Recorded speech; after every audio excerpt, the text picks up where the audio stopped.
Olá, boa noite, Linha de Tiro ao vivo, aqui pelo Facebook, também pela página do blog Ver o Fato. Hoje, meu convidado, André Nunes. Muito obrigado, André, pela tua presença. Eu sei que a coisa foi feita meio em cima da hora, mas eu fico lisonjeado pela tua presença e também muito agradecido, porque eu sei que não é fácil vencer esse trânsito lá de Marituba para cá, e não mais ainda suportar aquele lixão da Revita. Vamos falar sobre esse assunto, mas antes eu quero abordar a manifestação de hoje que ocorreu lá na cidade de Barcarena. As comunidades, 70 comunidades de Barcarena, revoltadas com a poluição ambiental provocada pelas bacias de rejeito de alumínio da multinacional norueguesa Hydro. Foram para as ruas, fecharam todos os acessos da cidade de Barcarena, em torno de 3.000 pessoas, desde o começo da manhã de hoje, não suportando mais os inúmeros problemas de saúde que estão sofrendo, e só quem vive isso é capaz de mensurar, de avaliar o dano que isso causa à saúde, a questão ao lado psicológico das pessoas. São famílias trabalhadoras, famílias pobres, que vivem da pesca, vivem da agricultura, vivem do pequeno comércio, é a costureira, é o vendedor de picolé, é o vendedor de cachorro-quente, é o sujeito que vende peixe num carrinho de mão pela rua.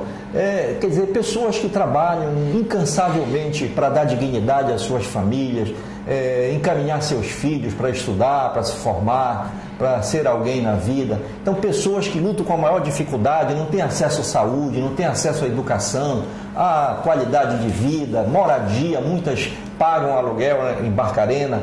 Então, essas pessoas, já não basta tantos problemas com a falta, a ausência do Estado, a ausência do município em suprir essas necessidades básicas dessas pessoas que pagam seus impostos, pagam IPTU, pagam taxa disso, taxa daquilo, pagam taxa de iluminação pública, pagam iluminação pública, impostos de toda ordem, não tem um retorno na qualidade dos serviços públicos. Essas pessoas, cansadas disso, não bastasse tudo isso, as multinacionais, no caso a Hydro, que é a dona da Albras e da Alunorte, é sócia majoritária, embora tenha dito na Justiça Federal agora, semana passada, num prazo dado por 3 dias pelo juiz da 9ª Vara Federal, o doutor Chaves, Arthur Pinheiro Chaves, ela disse que ela não tem nada a ver com a Albras Alunorte, que ela não pode responder pela Albras Alunorte. Quer dizer, além disso, ainda se menospreza uma citação do judiciário, falseando com a verdade.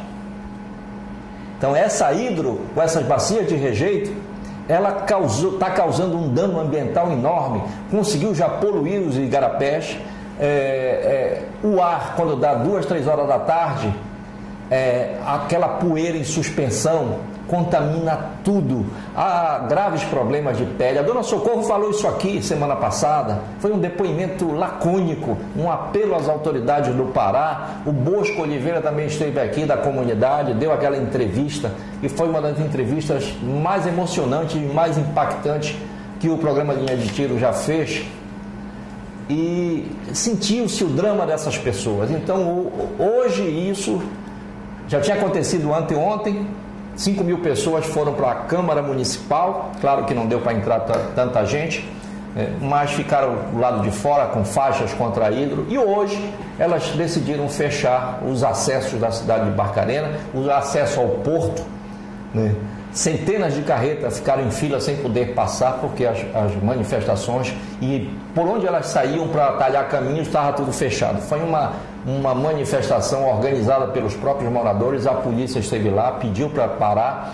Eu acredito que por volta das 6 horas da tarde de hoje eles tenham liberado já os acessos dos caminhões, das carretas, né, em direção para levar os produtos que embarcam para os portos da Europa, dos Estados Unidos e da Ásia, ali por Vila do Conde.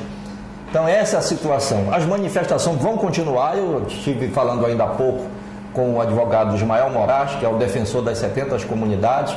Ele me falou que as comunidades estão apostando nessa ação da Justiça Federal e que ele está indo agora para os fóruns internacionais, vai processar a Hidro na Europa, que é a terra dela, e lá a situação é diferente, né? A Hidro não tem muito poder de pressão junto às cortes judiciais, o que não acontece com o Brasil. Eu não estou dizendo que a justiça está se vendendo, estou dizendo que ela tem o poder capaz até de comprar sentenças, sim. Agora, se alguém vai vender essas sentenças, é o problema da consciência de cada um. E nós temos visto casos em que a grande maioria dos nossos juízes são pessoas honestas, sérias, e que julgam com base nos autos, mas tem aqueles que cedem a essas tentações. Isso é até próprio da natureza humana. Assim como tem maus juízes, tem maus jornalistas, maus engenheiros, maus médicos. Não entro nesse mérito. A questão é, a Hidro está envenenando Barcarena, as comunidades foram para as ruas protestar, cobrar o reparo aos seus direitos, há um pedido de fechamento das bacias, de recuperação do dano provocado pela Hidro e de indenização a essas comunidades.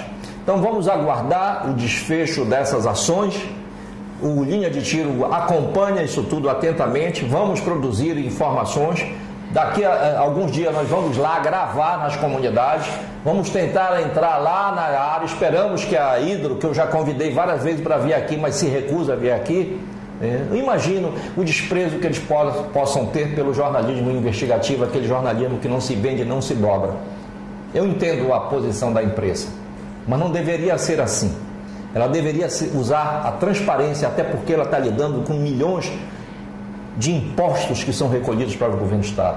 E eu pergunto, quando eu falo em governo do Estado, cadê essas autoridades do Pará? O que elas estão fazendo? Cadê a Secretaria de Meio Ambiente e Sustentabilidade, que deu licenças graciosas para a SEMA lá em Barcarena, como deu licença graciosa para a Revita, e o André depois vai falar sobre isso aqui, no caso do lixão de Marituba. Então essas perguntas que não querem calar, elas exigem respostas das autoridades ditas competentes do nosso Estado. O governador Jatene, as suas secretarias, a Procuradoria do Estado, que me parece que hoje virou um puxadinho de advogados das grandes multinacionais no Pará. É duro dizer isso, porque eu tenho um grande respeito pelo Dr. Ofir Cavalcante, que é o Procurador-Geral do Estado. Não sei se ele está sabendo o que está acontecendo. Já fizeram com a Hidro, já fizeram com a Agropalma. Em algumas demandas judiciais, a Procuradoria tem falhado bastante, porque ela atua mais como um advogado das empresas do que propriamente em defesa do próprio Estado. E defender o Estado não é defender só o governo, é defender também a população, porque é a população que sustenta o Estado com os seus impostos. Então é muito triste tudo isso que está acontecendo, triste e revoltante.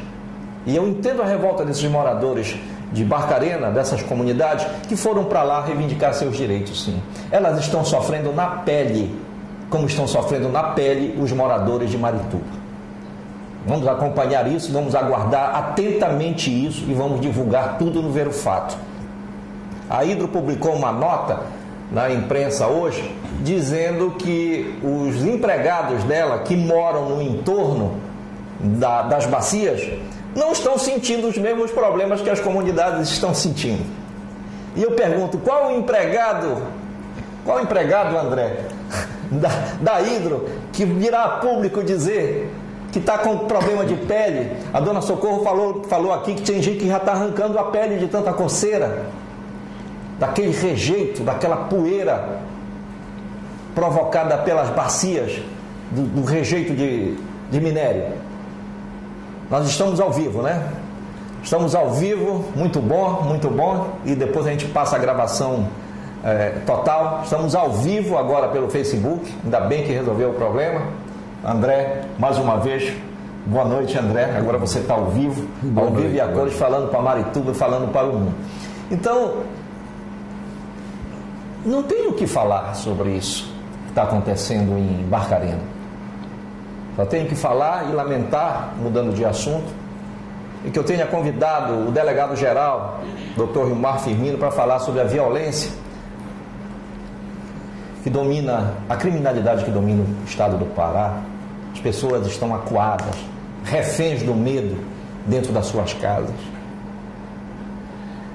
O Pará hoje está em terceiro e quarto estado mais violento do Brasil. A cidade de Belém, como Ananindeua e a região metropolitana, detém índices alarmantes de violência e também de exclusão social. E as coisas não podem ser dissociadas.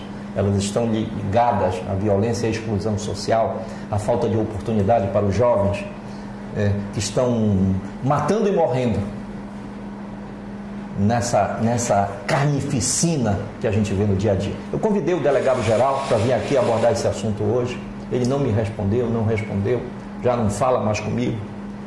Mas o meu papel é irrenunciável de jornalista, de convidar essas autoridades a virem aqui. Eu espero que elas reflitam sobre isso, porque eu acho que o bom é a gente debater as causas da violência. Ouvir a versão do Estado, dos agentes públicos, que têm um comando da segurança pública, eles explicarem, darem as suas razões. Por exemplo, agora, no início dessa semana, 350 ou 400 novos policiais foram admitidos. Houve uma cerimônia no hangar, estava lá as autoridades da área de segurança, o governador, o secretário de segurança, o general Janot Jansen, o próprio delegado Gilmar Firmino. Parabéns, isso é importante, mais policiais, né? Mas não basta só isso. Não basta só isso, não basta botar mais policiais na rua, tem que fazer um planejamento estratégico de combater a criminalidade, né? E investir mais na investigação. Esse é um dado que não é só da polícia do Pará, mas da polícia brasileira, né? De cada 10 homicídios praticados no Brasil, apenas 1,8, não chega a 2, tem concluído uma investigação sobre a autoria do crime. Isso é uma vergonha para esse país. Um país que não consegue resolver problemas simples como de um homicídio, identificar, concluir a investigação, mandar o inquérito policial para o Ministério Público, ali formalizar-se o processo e ir para o Judiciário. Não se está chegando nem a isso. E aqui no Pará é a mesma coisa.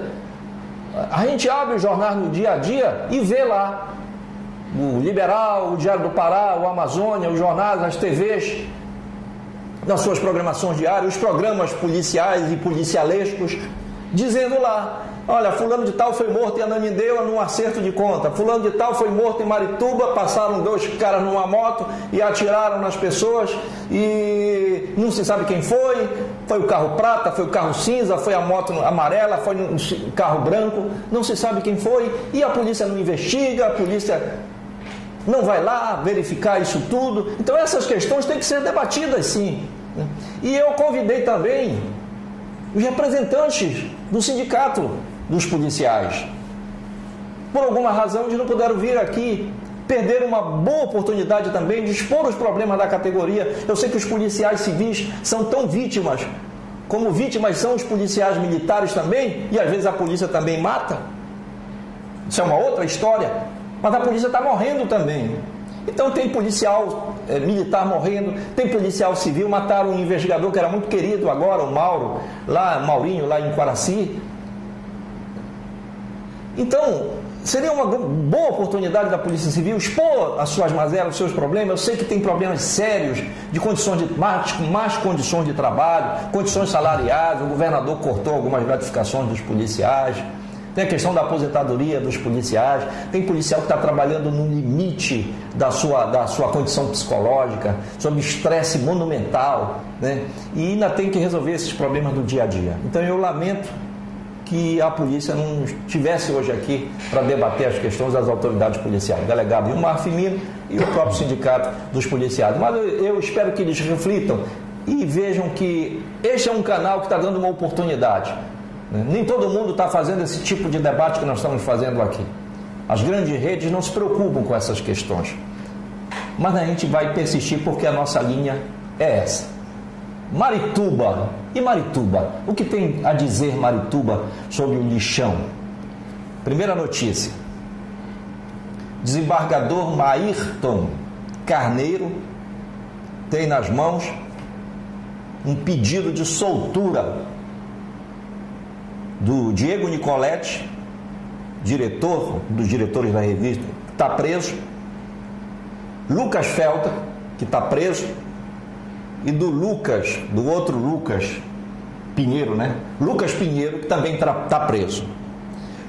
Foi pedida a prisão do chefe dos chefes do grupo, que é o Carlos Villa, que é o diretor-presidente do grupo Solvi, que é, na verdade, o grande dono da Revita, da Vega e de outras empresas e de dezenas de projetos de aterro sanitário pelo Brasil afora, do Rio Grande do Sul até aqui o norte do país.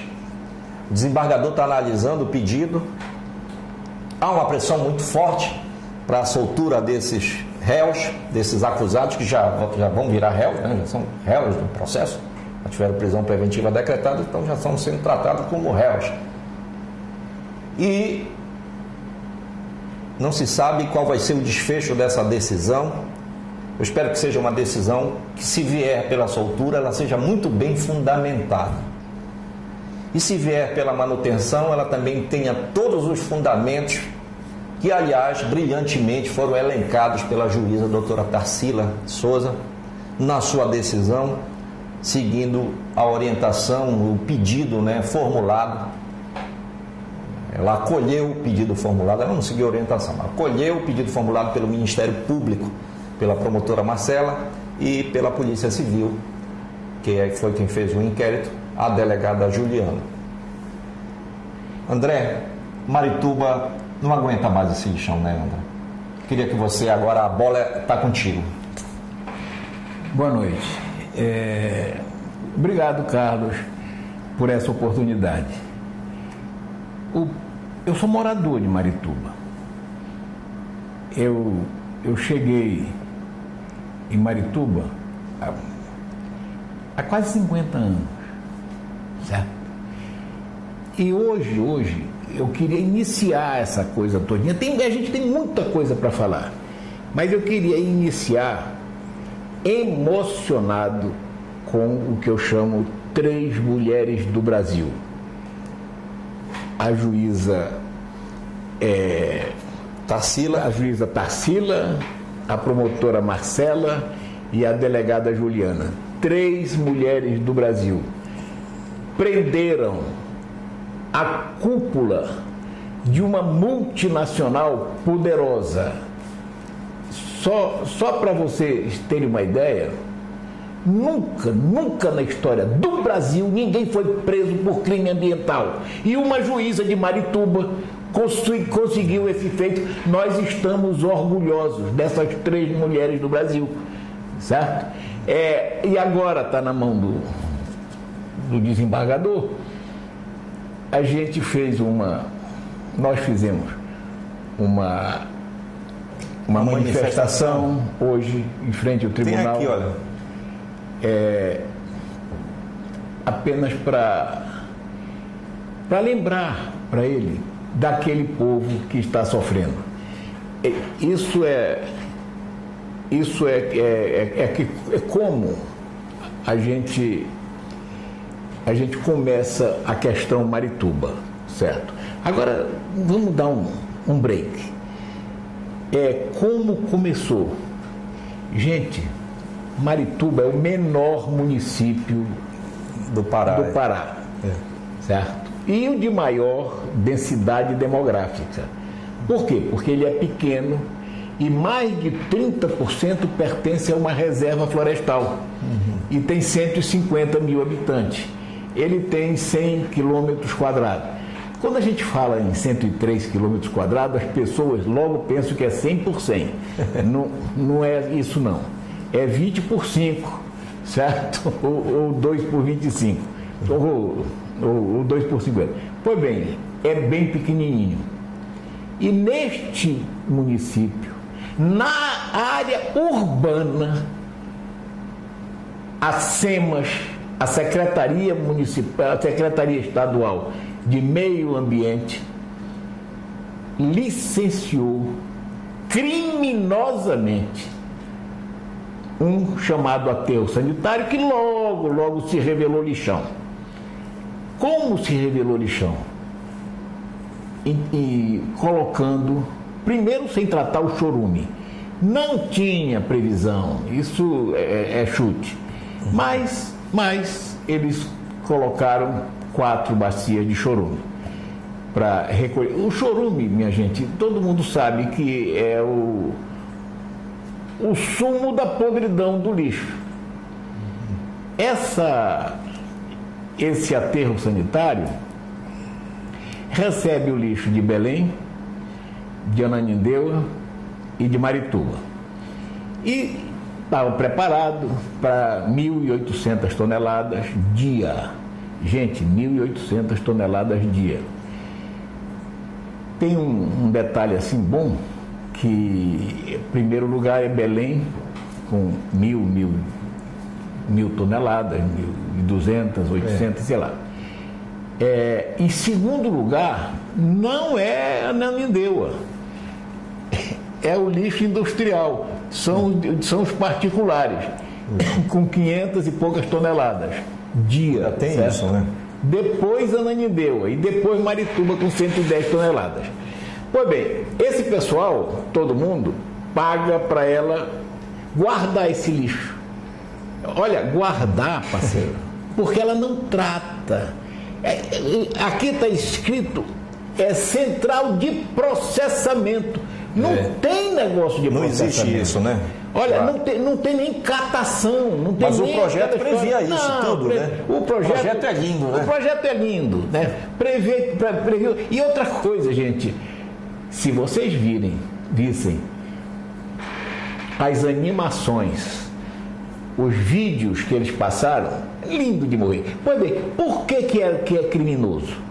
Porque a lei é bem clara. A lei diz que não pode haver aterro sanitário. Enquanto lixão nem se fala. Não pode haver aterro sanitário a menos de 3 quilômetros de uma reserva ambiental. Ora, esse aterro, entre aspas, está colado numa reserva ambiental das mais importantes do Brasil. Nós estamos vendo ali na imagem que está aparecendo aí o aterro, né? Isso. Da Revita. Vai projetando enquanto o André continua falando. Então, você imagina chama-se Revis. Olha, refúgio da vida silvestre, colado a um lixão. Isso não existe. Já é uma aberração. Já é uma aberração. 3 quilômetros que tem que ser, certo? Tem que ser 3 quilômetros de uma coisa chamada mancha urbana.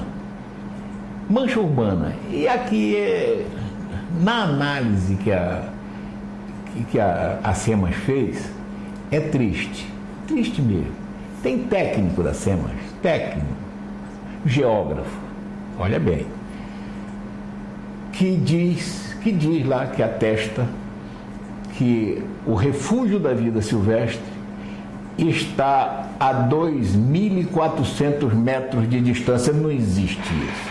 Quando foi para situar a mancha urbana, que é Marituba, o lixão, as bacias, são vizinhas dos quintais e dos jardins das casas e das hortaliças das casas, certo? Vizinha. O geógrafo colocou que ela dista 3.063 metros. Aí lá embaixo ele disse, 3.060 metros, considerando a distância de lá para a sede da prefeitura. Ninguém quer saber da sede da prefeitura, mas pelo amor de Deus, né? Pois bem, então nessa coisa, e aí foi de cambulhada. É brincadeira. Atropelando a coisa, atropelando a lei. A lei é clara, sabe? A lei tem que preservar e preserva. A área onde está é a nascente de um mundo de córrego, de riacho, de igarapés, certo? É chamada Bacia do Uriboca. Antes deste lixão, gente, era o orgulho de Marituba, porque o rio Uriboca, Uriboquinha, eram os únicos rios ainda não poluídos de todas as áreas metropolitanas do Brasil. Porque esse rio, o Uriboquinha principalmente, e o Uriboca também, eles saem de lá preservados, nascem lá e nascem na antiga Mata da Pirelli, na Revis. Cruzam a alça viária e entram na reserva do Abacatal, do quilombo do Abacatal. E depois vão para o Guamá. Então era lindo de morrer essa coisa. Aí entrou a Revis. E, dentre outras coisas, jogou chorume nesse rio, jogou chorume na mata. Nós temos as imagens do chorume, não, né? Tudo bem. Nós temos as bacias com o chorume. Não, jogando, não, essas imagens. Tudo bem. Pois bem, então, gente, aí essa coisa toda, logo no início, virou uma podridão enorme. Você tem uma ideia? A lei é clara, que diz que não pode ficar a menos de 20 quilômetros, de 30 quilômetros, 20 quilômetros de um aeroporto que opere por instrumento, certo? E de 15 quilômetros de qualquer um outro. Gente, ele está a 14 quilômetros de Valdecães, certo? Existe até uma ação do Ministério Público contra isso, né? Existiu. Ministério Público Federal. Não, e essa coisa... Você sabe quem fez a defesa da Revita? E de uma maneira brilhante. Quem foi? A PGE. São bons advogados. São bons advogados. E quem assinou? Como é o menino? Poxa vida... O Fizinho, o Ofir Cavalcante, certo? Assinou. Isso é um negócio assim, muito bacana, porque ele fez uma defesa linda de morrer e dizendo que tinha que ser lá na Revita, porque era um desastre ambiental que se instalara no antigo aterro sanitário, que é o lixão do Aurá. Peraí, ele fez a defesa do Estado ou da Revita? Da Revita. Mas em nome do Estado. Falei isso aqui, ainda agora. Quando você falou isso, eu digo... Aí ele diz isso e cita uma frase que é um brocardo latino, que eu não sei. Eu não sou advogado e nem pretendo ser goteira, entende? Então, mas tem esse brocardo bonitinho que convence todo mundo, que se chama periculum in mora. Tem que fechar. Perigo de demora. Tem que fechar o Aurá e ir para a Revita, porque se demorar é perigoso, é um desastre. Certo? Tem que defender o interesse do Estado e da população. Pois parceiro. Aí, pera aí um instantinho. Aí foi para lá, para a Revita. Agora, ele baixou o pau na Revita, porque nós fizemos uma reunião, numa audiência com o governador, linda de morrer, viu, parceiro? Foi épico. Se fala linda de morrer, eu já fico aqui aflito, pensando que ou é uma ironia à toa, ou realmente a reunião foi linda. Não sei também, mas eu estou dizendo porque eu me emocionei. Ah, sim, certo. Me emocionei, primeiro que eu não conhecia o salão onde a gente reuniu, certo? É um salão enorme, um salão de baile, assim que tinha as mesas em U, sim. Lá no Palácio no Toque. Pois bem. Palácio dos Despachos. Isso. Certo. Aí, rapaz, quando a SEMAS mostrou o absurdo dos que os caras estavam fazendo, a SEMAS, certo? Mostrou que eles estavam jogando chorume em buracos, em bacias, sem a impermeabilização. direto no lençol freático. Um crime terrível, né? Tal, né? Mostrou essa coisa todinha, ela estava. Depois nós lá mostramos os nossos vídeos, eles jogando o chorume na mata da Pirelli lá inclusive o que tu falas está aqui, tem um diálogo do diretor, do Lucas Pinheiro, admitindo que jogou. Isso. Por isso que ele foi preso, inclusive. Isso, entendeste, parceiro? Pois bem, quando foi dito isso, palavra de honra, o governador, gente, eu conheço o Simão Jatene, o governador. Ele não é um malvado, certo, parceiro? Eu tenho certeza que se ele soubesse, fosse avisado que isso poderia acontecer, ele tinha amenizado essas 30 moedas. Mas ele não tomou partido desde o início, como deveria ter tomado também.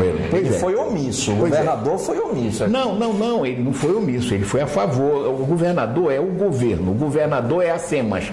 O governo é a SEMAS e a SEMAS era a Revita. Então chamava o secretário Luiz Fernandes e dizia, olha, Luiz Fernandes, eu não concordo com isso. Não, mas peraí. Vamos adequar isso. Não, parceiro, mas isso foi dito neste dia. Sim, ele disse. Não, o governador, rapaz, ele então falou... foi o Luiz Fernandes que não seguiu as orientações do governador. Não sei, peraí, deixa eu te dizer, o governador falou apoplético, assim, sabe, aquela história... O secretário só tratava a Revita de bandido e canalha. Nessa reunião? Parceiro? Não, em todas as outras reuniões nós temos isso gravado, certo? Então, parceiro, aí o governador ficou se sentindo traído pela Revita, esse troço todo.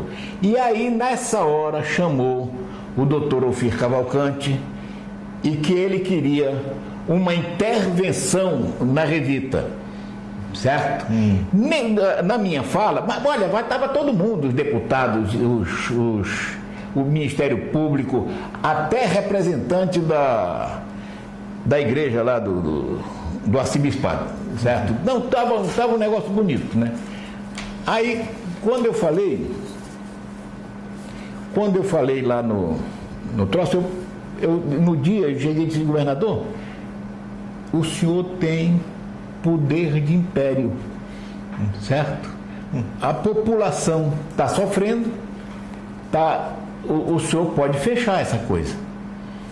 Fechar. Por isso sugeriste isso, né? Sugeri, tal. Aí ele disse que tinha implicações jurídicas e que seria feito de maneira enérgica. O que é que eu... Não, quer dizer, ele fez isso, mas a prática não... Não, rapaz, a prática foi feita mesmo.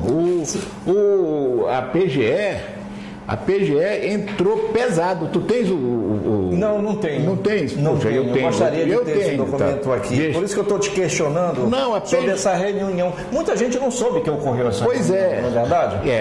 A PGE entrou pesado contra a Revita. Parceiro, pesado mesmo, certo? Eu, por uma questão, sei lá, de ética ou escrúpulo, não foi o doutor Ofir que em outra ocasião tinha defendido, mas não foi. Então, o governador fez isso, pediu a intervenção, o juiz atendeu, certo? Atendeu, nomearam 3 interventores que a Revita desdenha, não sei se com razão ou não, porque ninguém entende nada de aterro sanitário, nem coisa nenhuma, porque é um delegado, um contador e não sei mais quem. Tem um perito também, né? Tem um perito lá. Inclusive tem esse trecho da gravação aqui que diz o seguinte, isso aqui são os termos que o blog Verofato teve acesso. São os termos das gravações telefônicas interceptadas com ordem judicial, e aqui são as degravações. Tem esse trecho, o André falou nessa questão das pessoas, dos interventores.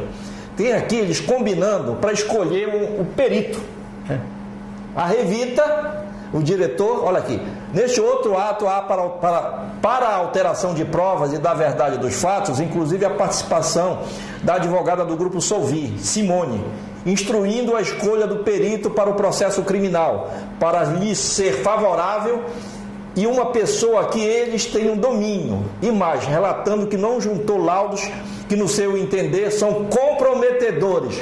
Tudo em conversa com Bruno Tiak. Bruno Tiak é o japonês da Revita, né? Então, está aqui a conversa, transcrição. Bruno, a Luzia falou, ela comentou comigo, né, que ela está lá atrás de um perito tal, para o processo.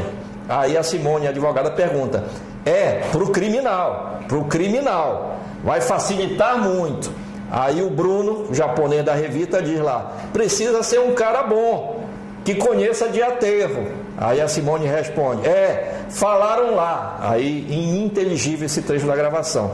O cara é projeto, não adianta, né? Não adianta, né? Aí o Bruno responde, não, mas tem que ser perito, né? Tem que ser perito e conhecer o aterro. Aí a Simone diz, mas é melhor que seja com cara de consultor, porque se fica com cara de academia, foi o que eu falei ontem. Começa aquele texto que depois ninguém mexe, né? Para o cara escrever merda, expressão dela, né? Minha, e botar no processo. É melhor alguém que a gente tenha mais domínio, entendeu? Não que seja uma coisa aí ininteligível esse trecho, mas às vezes um palavrão, cara, é tudo. Quer dizer, na marra, eles escolhiam as pessoas a dedo, né? A dedo. Então, eu te pergunto, André, esse grupo de interventores está fazendo o que lá dentro? O que descobri primeiro conta para o outro. Eu não sei também, certo? Ninguém não sei e ninguém sabe. Ninguém sabe. Agora eu sei também que eu perguntei ontem para a doutora Marcela essa coisa. Porque a doutora Socorro, que é a interventora, ela se diz servidora do judiciário. Ela não está lá nem como... Ela está lá a serviço do juiz, do judiciário. E teria feito 11 relatórios. 11 relatórios para o juiz, mas está em segredo de justiça ou coisa parecida. Não foi possível me adiantar. Mas a coisa é uma caixa preta. Uma caixa preta tão grande, isso eu precisava de denunciar aqui agora. O Mário Filho, prefeito, né? O prefeito de Marituba, descobriu uma sumidade em aterro sanitário. O professor Mário Russo, um português, certo? Esse português veio trazido pela prefeitura, fez a explanação dele e tal, e ele seria uma das sumidades no mundo. E foi contratado primeiro pela prefeitura, se não me engano é funcionário da prefeitura, certo? O Mário Russo. O Mário Russo, certo? Funcionário da prefeitura. Que é português. E parece que o filho dele também. Mas isso, parceiro, porque tinha que pagar o cidadão. Aí foi feita uma associação do Mário Russo, eu acho, com a FADESP. Então o governo chamou a FADESP para fazer um diagnóstico, certo? E aí entrou o Mário Russo nessa situação. Eu falei com um dos técnicos. A FADESP parece que cobrou 1,5 milhão, né? Não, já foi publicado, inclusive. Já foi publicado. Tá. Cobrou 1,5 milhão para fazer esse diagnóstico. Acontece, quando eu falei com esse técnico da FADESP, lá da universidade, doutor Ney, aí ele chegou e disse, não, nós já terminamos, já mandamos para lá. Eu digo, rapaz, eu quero uma cópia. Ele chegou e disse, são 280 páginas. Aí eu disse, eu não tenho pressa, como é que a gente faz? Tu manda para mim? Não, eu não posso, porque isso foi pedido da Secretaria de Estado e nós estamos com problema de receber, porque o governo do Estado diz que quem tem que pagar é a Revita tem que pagar o governo do Estado. Tudo bem. Aí eu disse, e tu não pode me dar? Não posso dar. Eu cheguei e disse, é estranho. Não, você pede lá tá bem, na secretaria. Eu digo, é estranho, a secretaria é um órgão público, a universidade é um órgão público, um contrato público... Está tudo escondido, tudo abafado. Um contrato público pode até ficar em segredo, mas precisa o juiz dizer, certo? Que isso é segredo. Pois bem, aí, rapaz, o cara ficou de me mandar, não andou, esse doutor Ney, não andou, tá? Nós fomos ao secretário. Aí o secretário chegou e disse, não, a gente vai entregar para vocês, mas não pode ser agora. Aí a doutora Edna Corumbá, que desde o início é a orientadora dessa concessão, certo? A doutora Edna Corumbá chegou e disse, olha, veio, mas nós não concordamos com a parte e que eles pediram para fazer, e essa parte não precisava, porque a Revita já tinha feito. Aí eu cheguei e disse, como, rapaz, o diagnóstico do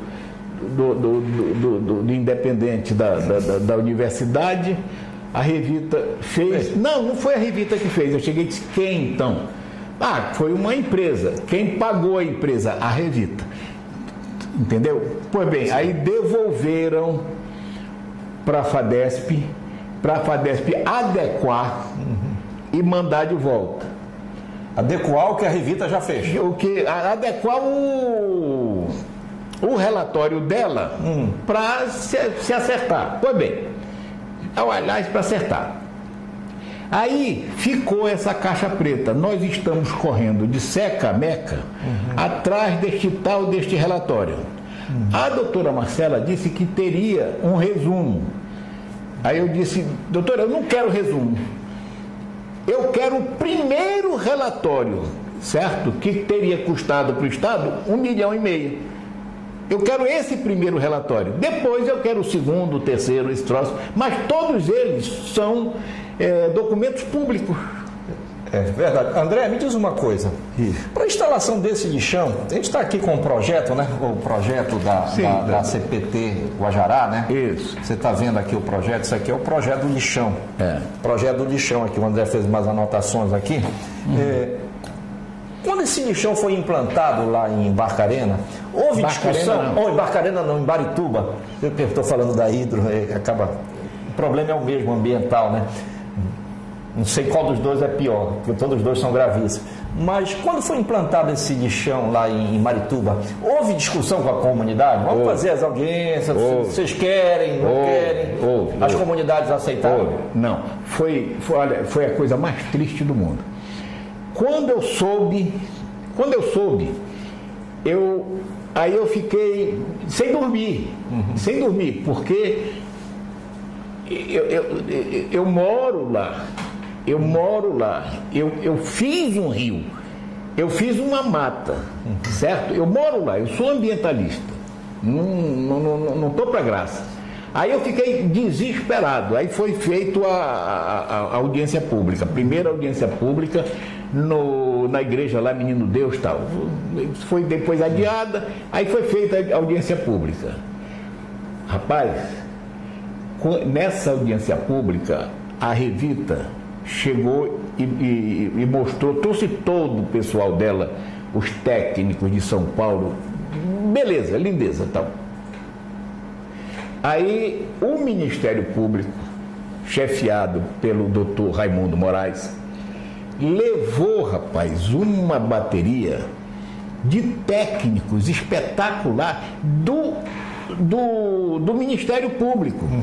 Rapaz, esses caras, tudo aquilo que a gente falou, eles debulharam bonitinho. A lei não permite que seja próximo à zona urbana, a lei não permite que seja próximo a lei não permite o Igarapé, a lei não permite o aeroporto. Entendeu, parceiro? Fizeram tudo isso e foram radicalmente contra. Mostraram os impedimentos. Os impedimentos. O povo foi por unanimidade contra, claro, certo? Rapaz, esse troço emocionou a gente. Eu cheguei a chorar, eu me abracei com o doutor Raimundo Moraes, certo? Que era, de fato, ele se revelou o defensor da sociedade, como o Ministério Público é de fato. Parceiro, e houve mais outros, mas todo no mesmo diapasão. Se todo mundo foi contra, por que o lixão foi implantado? Porque o doutor Moraes, porque o Ministério Público voltou atrás. Voltou atrás. Prefeito Zenaldo, pioneiro. Tudo. Pressionaram para que o lixão saísse porque não tinha mais. Não, quem pressionou mesmo foi a Revita. Quem pressionou foi a Revita. Foi a Revita. É, certo? E já pressionou financiando campanha, e assim abertamente. Liberou logo 1.300.000 para o governador, né? É isso. A campanha do governador. É. Aí quando. 1.370. Aí 70 é negócio de. Ponto de lenço. Sim, aí rapaz, aí eu fiquei desesperado, todo mundo ficou desesperado, porque teria sido feito um TAC. Eu procurei esse TAC, rapaz, era mentira, não tinha esse TAC e nem poderia haver. O TAC que foi feito era para as prefeituras botarem o lixo na Revita. Tu tá me entendendo? TAC é para ajustar a conduta, né? No caso já havia um desvio de conduta, não tinha o que ajustar, né? Rapaz, esse TAC, aí a pergunta, mas pergunta assim, na Assembleia Legislativa, eu digo, gente, como é que se faz um TAC com a natureza? O TAC é termo de ajustamento de conduta. Você acha que tem um direito? Eu acho que tem um direito. Você cede um pouco, certo? Eu cedo. Sobre o patrocínio do Ministério Público, a gente faz um termo, um pacto. Homologa tudo mais, certo? Como é que se faz com a natureza? Afasta o igarapé, afasta a mata, leva ao aeroporto para a Ilha das Onças. Chama as onças, as capivaras, o que tiver de macacos, você não pode ficar aqui, vamos para ali. Não tem TAC com a natureza, certo? Então, olha, desde o início, hoje, logo no início, depois, quando essa briga toda, todo mundo achou, e era o mais fácil. Olha, foi um erro. Todo mundo pode errar, companheiro. E é muito nobre dizer, olha, foi um erro. Reconhecer o erro. Vamos ver o que a gente pode fazer. Mas não. Todo mundo está no desespero para resolver, mas sem reconhecer que houve um erro. Eu também não quero saber quem errou, quem não errou. Só tem aquela história que eu falei do copo. Tá? Quebrou o copo. A única verdade que existe é o fato. Quebrou um copo. O fato, o copo está quebrado. Se foi a criança que bateu, se foi o vento, não interessa. Agora, qual é a verdade? A verdade é que houve até esbulho do povo de Marituba pelo fedor, pela contaminação das águas, por expulsar a população de Marituba.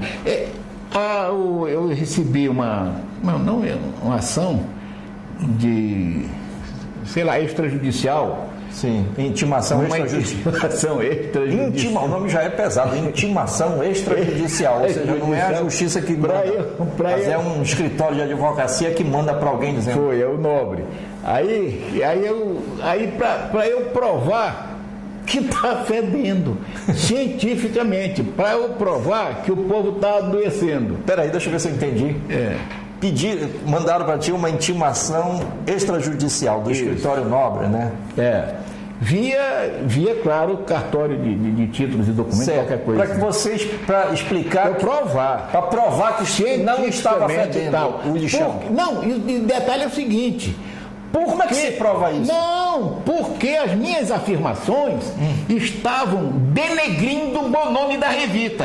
Tu tá me entendendo? Rapaz, o bom nome desta senhora. Agora eu acho que com essas prisões caíram tudo por terra, né? Tudo bem. Mas olha, gente, o povo de Belém não está sabendo. De madrugada, o fedor. Isso que eu quero saber. O fedor bate. Olha, o depoimento dos meus vizinhos, de toda Marituba, de madrugada, é assim, acordar A criança, mãe, não posso dormir, para aí, instantinho. Aí passa a Vic no troço. Para disfarçar o fedor. Para disfarçar o fedor. Eu pedi pro prefeito, eu não sei se ele vai atender, já faz tempo, né? Para ele minimamente distribuir máscara, porque todo mundo tem máscara em Marituba, sabe? Eu sei. Máscara, para poder dormir. Isso é um troço horrível. Parece as pessoas que são vizinhas das usinas nucleares quando estão com problema nos Estados Unidos, no Japão, né? Ou as pessoas usam máscara. Isso é um treinamento normal de Israel. E quando esperava que o Saddam Hussein fosse jogar gás sarin, esse troço todinho, aí distribuíram máscara. Pois bem, Marituba tá nisso, né? Tá nisso. O Brasil não sabe disso, né? O Brasil pensa que aqui no Pará, região norte, parece que é a apartada do Brasil.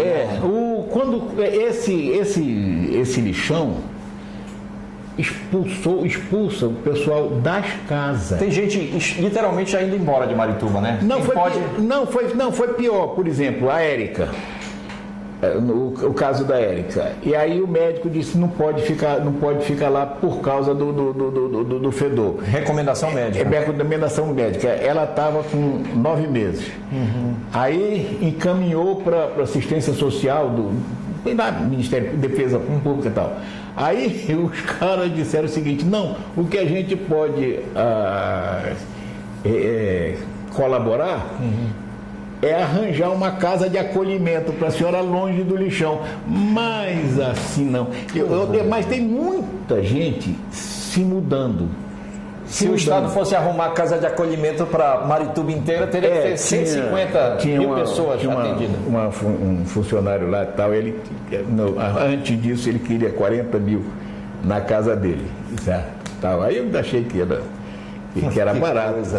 Que era barato e tal, né? Agora, André, me diz uma coisa. Agora ofereceram 5. 5. Agora, isso tudo, se fosse para um órgão público, mas é para o lucro de uma multinacional do lixo. Aí é dureza, né? E na verdade a gente vê o seguinte, que é uma empresa que ela tem condições de bancar o dano ambiental que ela provocou em Marituba, né? A Revita, pelo patrimônio dos seus diretores, é uma coisa assustadora, a riqueza que essas pessoas amealharam só industrializando, né, o lixo e os aterros sanitários espalhados pelo Brasil. A gente observa que a Revita ela foi adiante nisso, na sua empreitada, de uma tal forma que você observa aqui, olha aqui, eu até salvei isso porque eu fui na Receita Federal verificar o que esses diretores que estão na cadeia da Revita têm. Olha aqui, o Grupo Solvi, que é o dono da Revita e da Vega, ele está envolvido na tentativa de montagem de um aterro ilegal em área de amortecimento de proteção ambiental em Viamão, na região metropolitana de Porto Alegre, cujo projeto já foi condenado por grupo técnico da Câmara de Proteção da Bacia Hídrica do Rio Gravataí, isso lá no Rio Grande do Sul. O Grupo Solvi é dono da empresa CRVR, Companhia Rio Grandense de Valorização de Resíduos, em sociedade com os donos do grupo minerador Copelme. A CRVR é dona do aterro de Minas do Leão, que recebe o lixo de quase 150 municípios do Rio Grande do Sul e fica distante 118 quilômetros de Porto Alegre. No Rio Grande do Sul, o Grupo Solvi tem um verdadeiro monopólio, porque domina os aterros e assim indica quem irá ganhar cada licitação municipal para a contratação de empresa de coleta de lixo e também de transporte. Aí eu fui ver aqui quem são esses cidadãos que estão na cadeia aqui no Pará, né? Como o André falou, graças à decisão da juíza, muito bem fundamentada.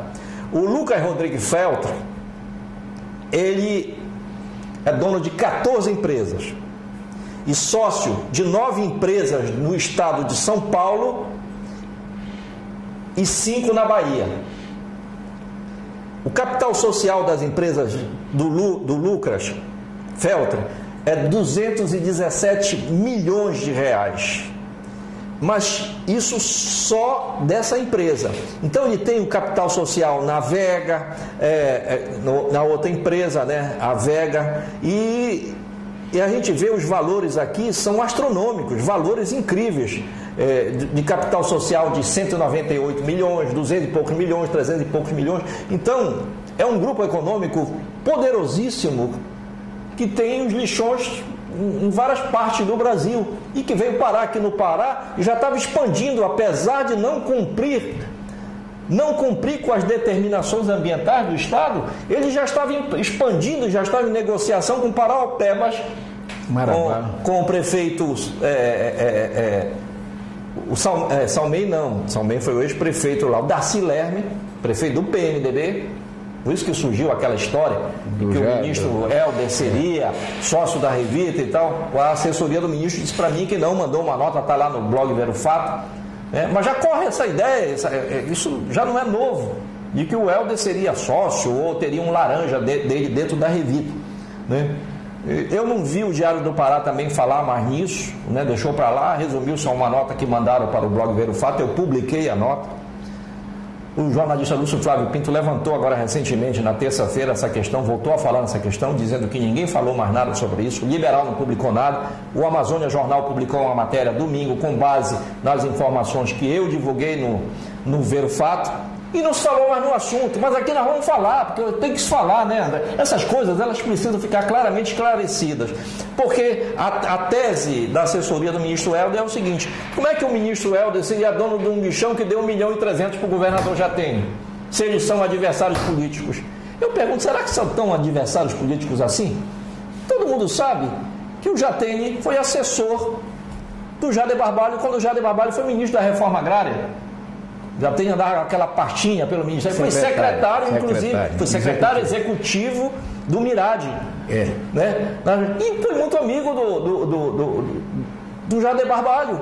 E o Jader Barbalho influiu em 2 eleições do Simão Jatene, né? E depois derrubou o Jatene e elegeu a Ana Júlia. E depois derrubou a Ana Júlia e reelegeu o Jatene. Agora não, agora na última eleição o Jatene caminhou com as próprias pernas, não precisou mais do apoio do Barbalho. E até derrotou o filho do Barbalho, o Helder, né? Mas quais as diferenças fundamentais que esses cidadãos têm politicamente? Eu não vejo muita diferença fundamental. Eu vejo diferenças de concepções políticas e de divisão de poder no estado do Pará. Eu não vejo diferença fundamental entre eles. Então eu não estranho. Eu acho que é preciso que se vá a fundo nessa questão para que essa dúvida seja dirimida.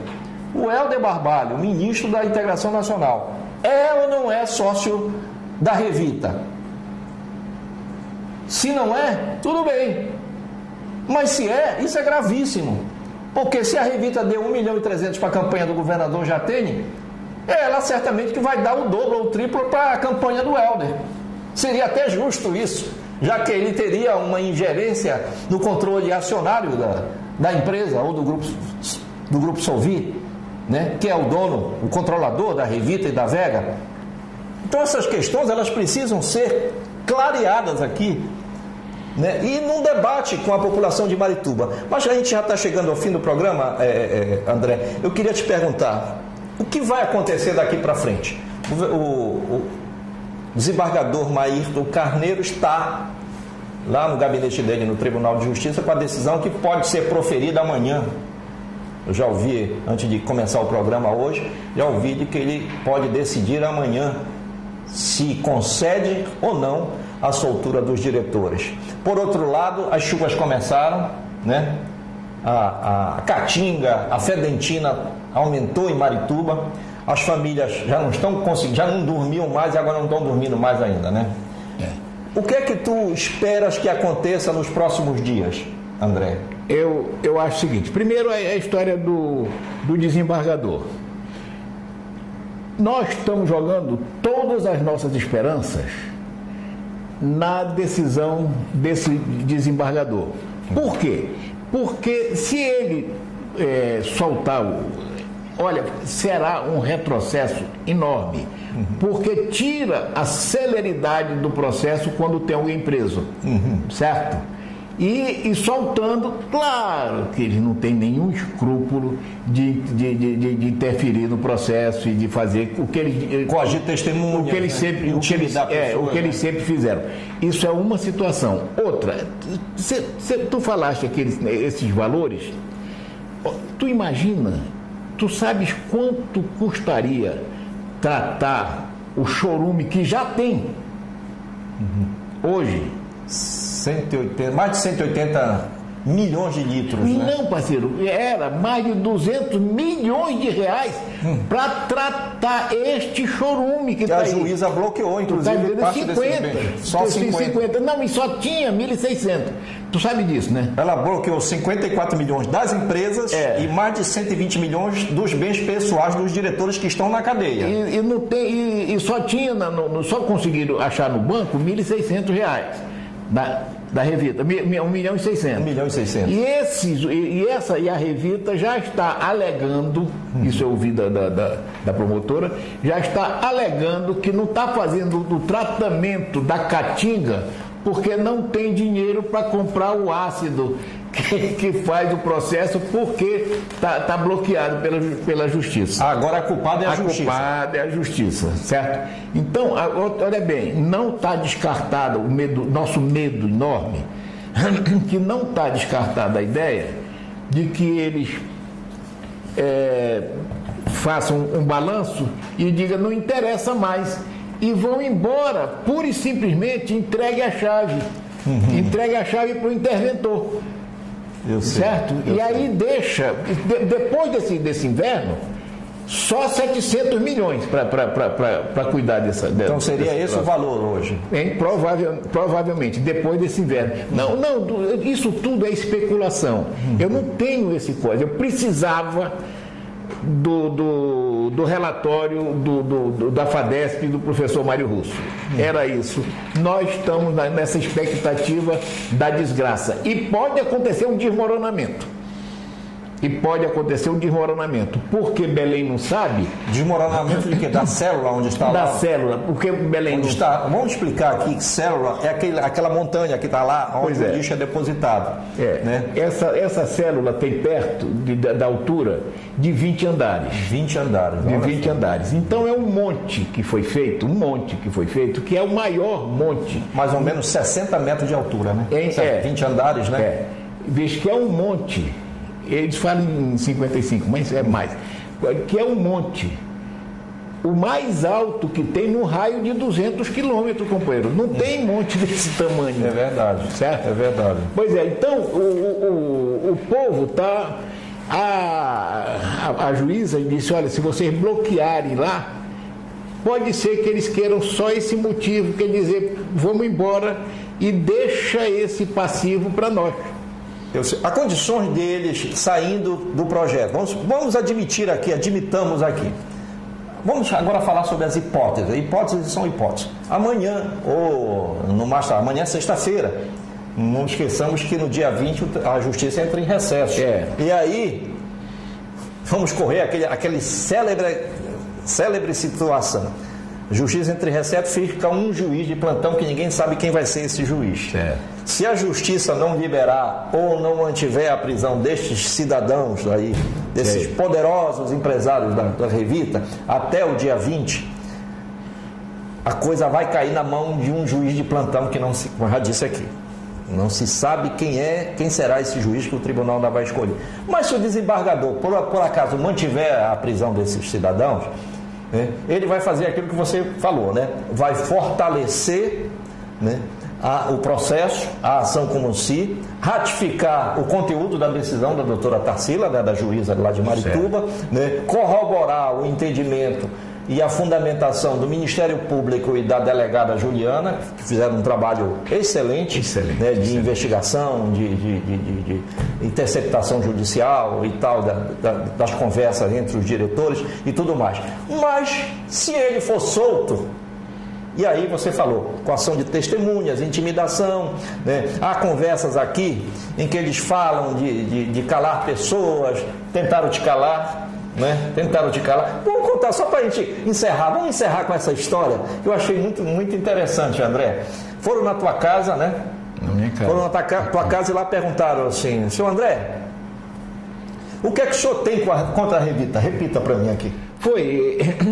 Eu estava doente e tal. Aí eu estava morando aqui passando uns dias aqui na Castelo. Aí quando ele, não, insistiram, tudo bem, né? Aí eu pedi para minha secretária ficar, né? E pedi também para ela botar o celular lá para gravar a coisa. Ela ficou testemunhando a conversa. Era. E toda hora era um negócio de acenar para a gente ficar só. Aí, senhor André, o que é que o senhor tem contra a Revita? Eu digo, tudo. O que é que a gente pode fazer para resolver esse... Eu digo, primeiro, parar a Caatinga. Segundo, sair de lá, companheiro. É bem simples isso, não tem. Olha, não ofereceram dinheiro,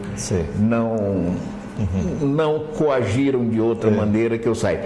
Depois eu fiquei sabendo... Mas a delegada perguntou isso para ele. Pois é, mas chegaram a oferecer alguma vantagem, aí um deles disse, não deu tempo. A tua resposta também, né, meu? Sim. A tua resposta foi... decisiva, foi um balde de água fria na pretensão do cara. Mas depois tem gravações que dizia que eu não tinha cedido, tem gravações e que dizia da seguinte maneira, nós temos que dar um jeito no André. Sim, fechar o restaurante dele, fechar o restaurante dele. Da Terra do Meio, fechar o restaurante dele. Belíssimo. Que estaria... comida de ótima qualidade. Parceiro, é preciso dizer que o único lugar onde não fede em Marituba... Isso que eu ia perguntar. É no Terra do Meio. É isso que eu ia perguntar. Como é que se tem um restaurante em Marituba e não fede lá dentro da Terra do Meio? Por quê? É a circulação dos ventos? Não, eu te disse no início que não basta ser bom goleiro. Eu sei. Certo, tem que ter sorte. Então, para reviver os igarapés lá, eu fiz uma floresta. Eu fiz uma floresta. Então, em volta das nascentes lá, estão 180 mil metros quadrados de floresta, companheiro. Quem conhece o restaurante sabe disso. Então, é um filtro espetacular. Isso ficou... Foi uma sorte, mas afetou de qualquer maneira por causa muita gente pensou que fechou. E está aberto. Está aberto o restaurante. Está aberto e muito bom. Perfeito. Então, André, para a gente encerrar o programa, eu agradeço a tua participação e te dou, geralmente eu dou para os meus entrevistados 1 minuto, mas para ti eu 2 minutos para as considerações finais. As considerações finais que todo mundo dá são as mesmas iniciais. Tem que acabar com um lixão criminoso que está esbulhando as pessoas, a vida das pessoas, as residências, certo? E entra, olha, se tu visses, é triste. E não é só Marituba. A Caatinga chega no Distrito Industrial, a Caatinga chega qualquer dia, e nesse inverno vai chegar aqui contigo. A mim falaram que está chegando em Benevides também, né? E chega no Castanheira. Entendeste, parceiro? Já logo chega aqui contigo. Então, tem que dar um jeito. E o jeito mais rápido que tem, todo mundo sabe, é reabrir, que está prontinha, uma célula no Aurá. E essa célula no Aurá aguenta uma situação enquanto... Mas o Aurá não está exaurido, André? Não, é conversa. Conversa? Conversa. Ele se exauriu no exato momento em que ficou pronta a Revita. Coincidência, né? E nem estava ainda pronta. Pois bem, então é aberto ao horário. Que acho eu que o Zenaldo tá fechado isso para ele como reserva técnica. Por quê? Porque se o povo de Marituba, que vai acontecer, se o povo de Marituba fechar o lixão, Belém vai nadar na sujeira. Se fechar 5 dias, Belém vai nadar na sujeira, gente. Não pensaram numa solução alternativa às autoridades, né? Não, o Zenaldo pensou que era o que é o lixão do Aurá. Ele pensou, ele tem essa solução, mas ele quer esticar a corda enquanto a Revita estiver faturando. Até porque tem eleição no ano que vem, mas isso ainda vai feder muito, literalmente, né? Não é muito, literalmente. E o medo nosso é que não haja uma catástrofe bem pior que Mariana. Olha, advertência do André, eu agradeço a tua presença, André. Você vai voltar outras vezes, já está intimado aqui.